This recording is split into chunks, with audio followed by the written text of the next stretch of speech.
My name is Katea Davidson, and today I would like to share with you one of my daughter and I's favorite books, The Sign of the Seahorse. This book is written like a play, and it's pretty long, so... Prelude. The disappearance of the seahorses, in which a spreading poison comes to the old reef, and all the seahorses mysteriously disappear. Above the ragged reefs they soared exquisite and serene, through slanting shafts of sunlight, tiny jewels of blue and green, performing little pirouettes, then sailing side by side, an ever-changing ballet danced upon the turning tide. Beneath a sweeping canopy of undulating hue, from wells of limpid turquoise to the deepest midnight blue, the seahorse ballet rose and fell, a silent symphony, played out against the backdrop of a vast and fragile sea. Then came a day when the sea went dark, the reef began to change, the coral gardens lost their growth, the seaweed tasted strange, the shifting ocean currents brought us slowly spreading blight, and every single seahorse simply vanished overnight. Act 1, Scene 1, The Seahorse Cafe, in which our heroine Pearl falls in love with Corporal Bert, and the evil grouper pays an unwelcome visit to the Seahorse Cafe. The Seahorse Cafe was the place where fine young fish would meet, to spend the evening dancing to the latest reef town beat. The rock was hard, the drinks were soft, the chairs were in between. In short, the Seahorse was the place in which one should be seen. The cafe sat upon a knoll, above the ebb and flow, unblemished by the poison that was taking hold below. The band was hot, the place was cool, the atmosphere just right, and all the fish would bop and hop and boogie through the night. The owner of the cafe was a fine, upstanding trout, who had a lovely daughter and a son who seemed a lout. She waitressed at the cafe and was cheerful, quick, and bright, but he had joined the catfish gang and stayed out late at night.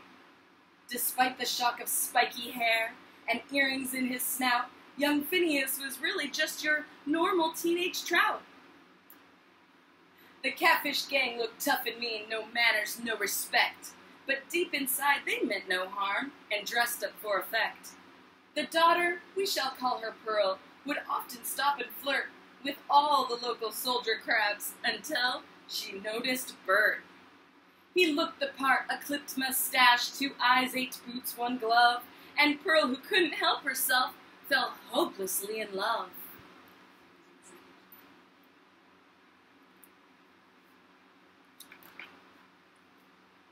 That fateful night when Pearl and Bert first fell one for the other, and she gazed deep into his eyes, first one stalk, then the other, there came a crash, somebody screamed, and in the doorway stood the grouper and his hinchfish. It was clear they meant no good. The grouper was an ugly fish with wicked piggy eyes, possessed of bloated appetites as witnessed by his size. His pinstripe suit was tailor-made, complete with matching tie, exactly what the well-dressed crook was wearing that July. A savage-looking swordfish stood a little to his right, the kind of thug you wouldn't want to come across at night. His sidekicks were a pair of sharks with dubious IQs, who dressed in stovepipe trousers and wore pointy two-tone shoes. The grouper owned the place next door, a sleazy rundown bar, where low-life slugs and wintle traps made bootleg caviar. He'd bought a lot of property in last October's crash, and ran the sort of business where his clients paid in cash. The grouper said, "You punks take heed, this warning is for you. Stay out of this here cafe or your swimming days are through. I own the only bar in town that's gonna jump and jive. You come back in here again and you ain't gonna stay alive." His bodyguards slicked back their hair and circled around the crowd, as if to dare the customers to voice their thoughts out loud. Then roughing up a sea snail who was less than half their size, the sharks rejoined their master and stepped out into the night. Scene 2, Down at the Wreck. Hold on 1 second.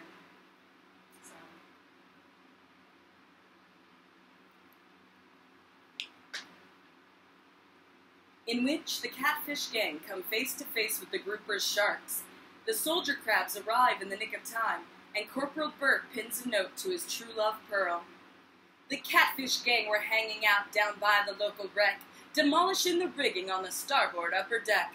When Stan and Ted, the grouper's sharks, perchance to happen by, the catfish leapt down from the ship and faced them eye to eye. Young Phineas was furious. He swam right up to Ted. "You sharks are nothing more than stupid villains," Finney said. "You think that you're big heroes roughing up defenseless snails? Well, let's see how good you look with catfish claw marks down your tails." The sharks revealed their wicked teeth and grinned a wicked grin. It looked as though a fearsome fight was shortly to begin. But suddenly there came a sound of fast-approaching feet. A company of soldier crabs came marching down the street. They rounded up the catfish and informed them of their rights, while Stan and Ted moved quietly away from all the lights. The area was cordoned off. All trouble spots were manned. The soldier crab commander had the crisis well in hand. "You catfish are a rotten lot," the crab commander said, his buggy eyes surveying them from well above his head. "I ought to have your whiskers. We can do without your kind. Now clear off, every one of you, before I change my mind." With calculated slowness and impertinent remarks, the catfish gang retreated, looking round them for the sharks. But Stan and Ted had disappeared the moment things got hot. For villains they most surely were, but stupid they were not.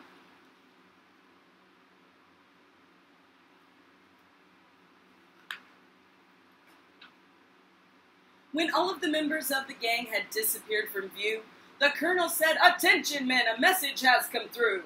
A creeping plague is killing off the coral gray and dead. Our orders are to find the source from whence this poison spread." The army was to leave at once. All crabs were on alert.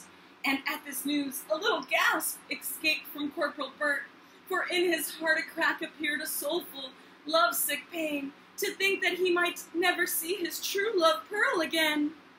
The colonel gave an order, and the soldiers wheeled about, but as they left, Burt lagged behind, his mind a sea of doubt.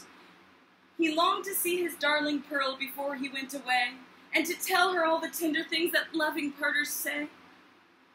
lovers say. Just then he heard a rustle in some bushes up ahead, and from a clump of seaweed poked a spiky mane that said, "Hey, Burt, it's Finney, over here. I'm hiding in the weed." "Oh, dear Phineas," cried Corporal Burt, "you're just the fish I need. The soldier crabs are leaving in an hour. We must depart. But will you take a note for me to ease my aching heart? Tell Pearl that I shall miss her every hour of every day." So Finney promised Burt he'd take the note without delay. The other fish reappeared as Burt marched out of view, and held a general meeting as to what the gang should do. "Those sharks are getting way too big. Let's cut them down to size." And so they formed a plan to catch their rivals by surprise.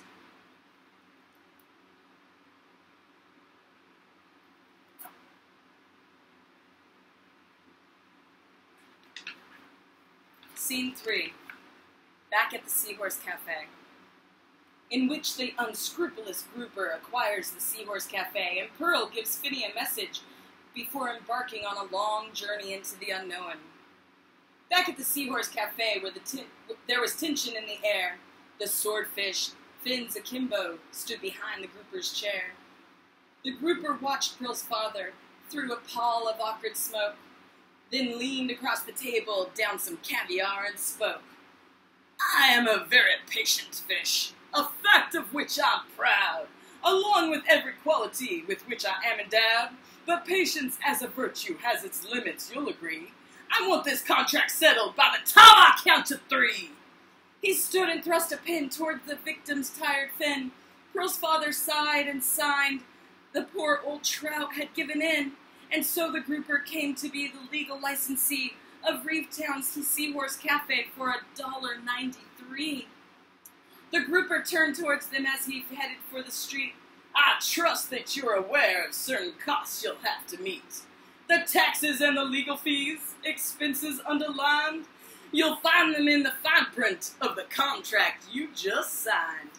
The sound of wicked laughter was still hanging in the room, an eerie echo adding to the general air of gloom. When through the door burst Phineas, who handed Pearl the note. She paid no heed to grammar and disclosed what Bert had wrote. My darling Pearl, I must away, for duty doth require. I sally forth to unknown parts and dangers dark and dire. But through all kinds of peril naught shall cause me harm nor hurt, as long as you still love me, signed your ever-loving Bert. Oh, Phineas, what shall I do? Poor Pearl began to weep, for we must also leave tonight and face the ocean's deep. Then Pearl told her brother Finny of the cafe's awful fate. The dreadful news hit Finny like an anchor from above. To think that villain owned the place he'd come to know and love. I'll not be going with you, Pearl. I have a job to do.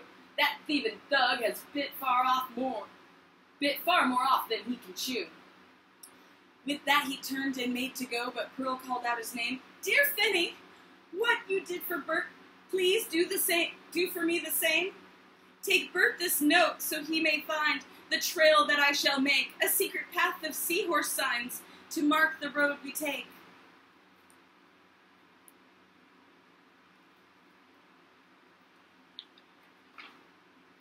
As Finny left to join his gang and Pearl began to pack, a sea snail trundled past with his belongings on his back.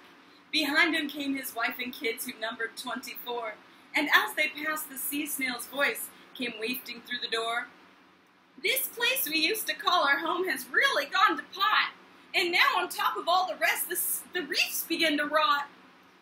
When sharks are free to terrorize a poor defenseless snail, I'd say the situation has gone way beyond the pale.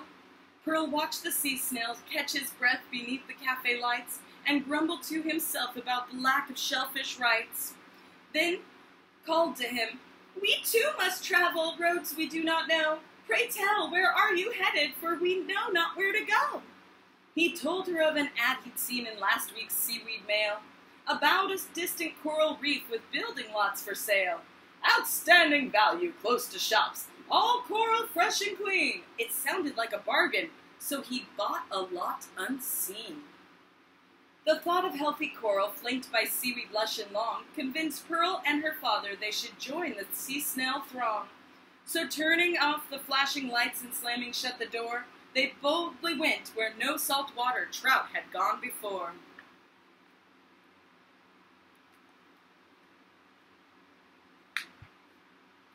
Scene 4, the Groupers' Hideout, in which the Catfish Gang learn of the Groupers' evil scheme to destroy the old reef, but their visit does not go according to plan.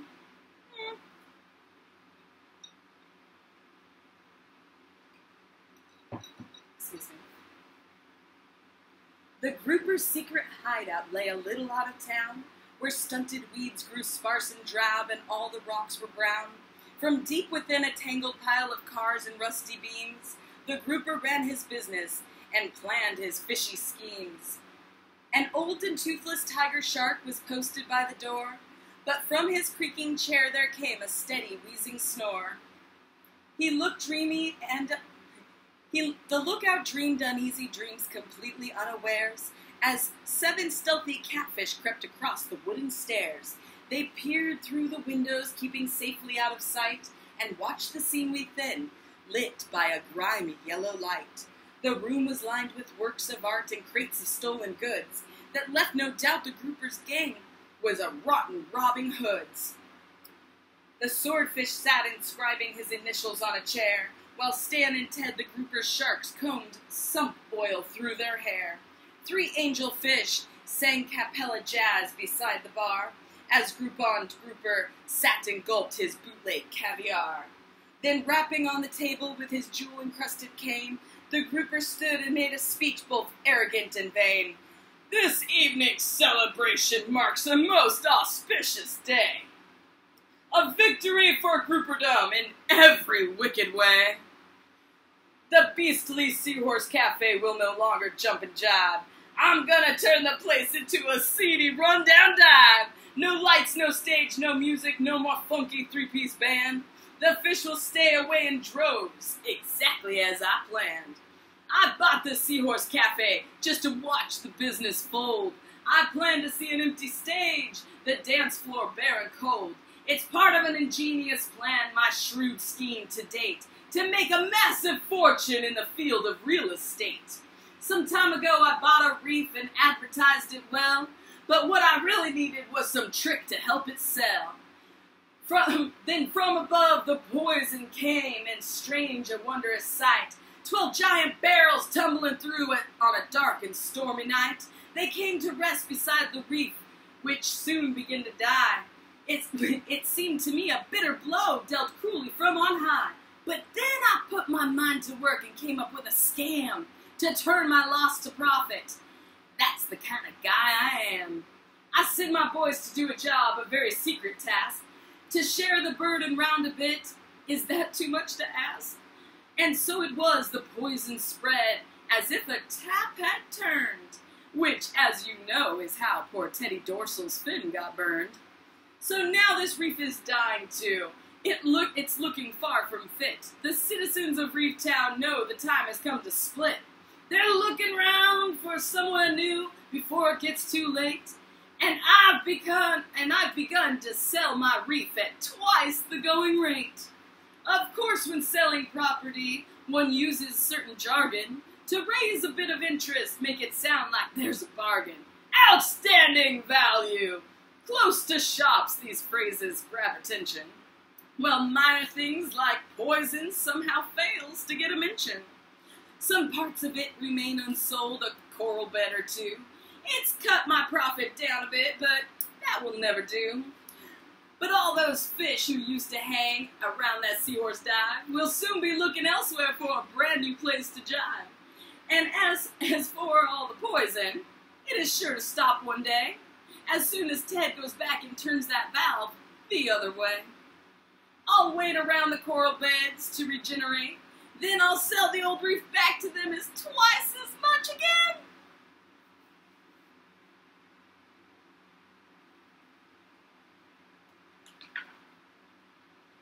The catfish, hearing every word, were filled with disbelief. This grouper was a good deal more than just a petty thief. His crime was more than wicked, it was barbarous and mean, the most outrageous rip-off the reef had ever seen.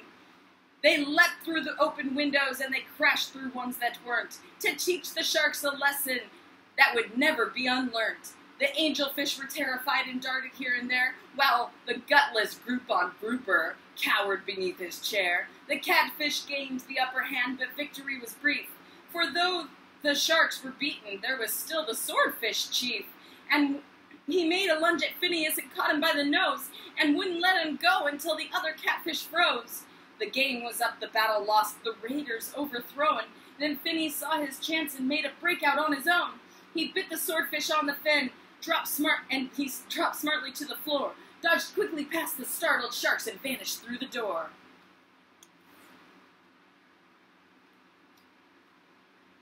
That's the end of Act 1.